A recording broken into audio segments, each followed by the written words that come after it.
So we've done a lot with right triangles. Mainly we've looked at Pythagorean theorem.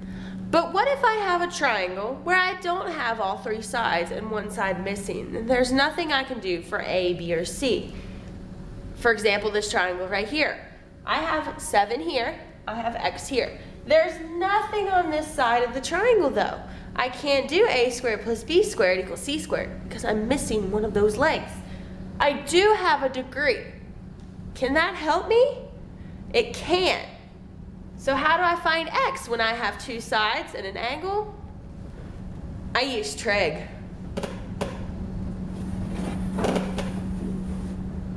So what is trigonometry? Trigonometry starts off looking at we're going to look at a basic triangle setup. We have our right triangle. It's always got to be a right triangle. And we have this angle measure, which is marked by theta. Theta is a Greek letter that just symbolizes a degree. Instead of putting a letter there, it's much easier just to put theta there. So we have our angle theta. Well, opposite our angle theta is our opposite side. Then adjacent means right next to, and that's right next to the theta. So that is our adjacent side. And then we have the hypotenuse. Remember, don't forget, the hypotenuse is always going to be opposite the right angle. So it's always going to be across from that right angle. The best thing for you to do whenever you come across a right triangle trig problem, mark your sides before anything else. So then we have 3 trig functions. We have sine, cosine, and tangent, but they are abbreviated when we're actually using them. So here we have sine. Sine is written S-I-N, and with that function is our degree. So this is where we would put our angle measure if we had it. So the sine of theta is equal to the opposite side over the hypotenuse. So we would put opposite over hypotenuse. When using sine, all we need are these 2 sides. We don't need anything on the adjacent side, and there won't be anything on the adjacent side if that's what we're using. Cosine, C-O-S. The cosine of theta is adjacent over hypotenuse. So in this case, we wouldn't have anything here. And then tangent is opposite over adjacent. So we would use tangent if we had something here and here, but not for the hypotenuse.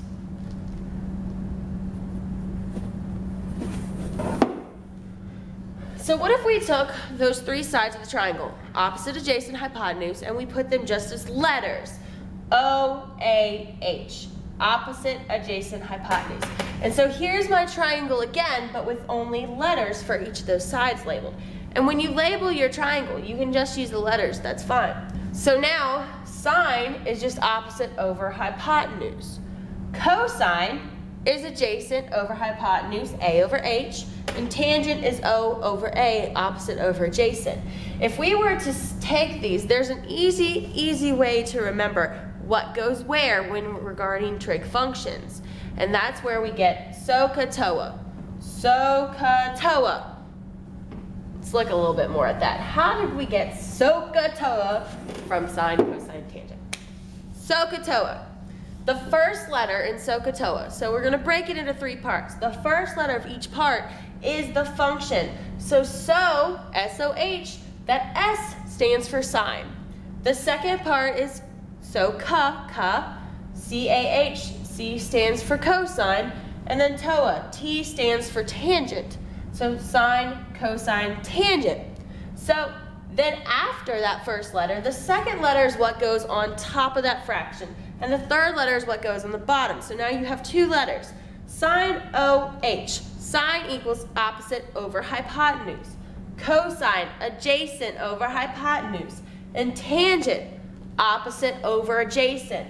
So break it down, SCT are the main letters that you need. And then if you don't remember what goes on top and what goes on bottom, write out SOHCAHTOA, then you can see sine opposite over hypotenuse, cosine adjacent over hypotenuse, tangent opposite over adjacent.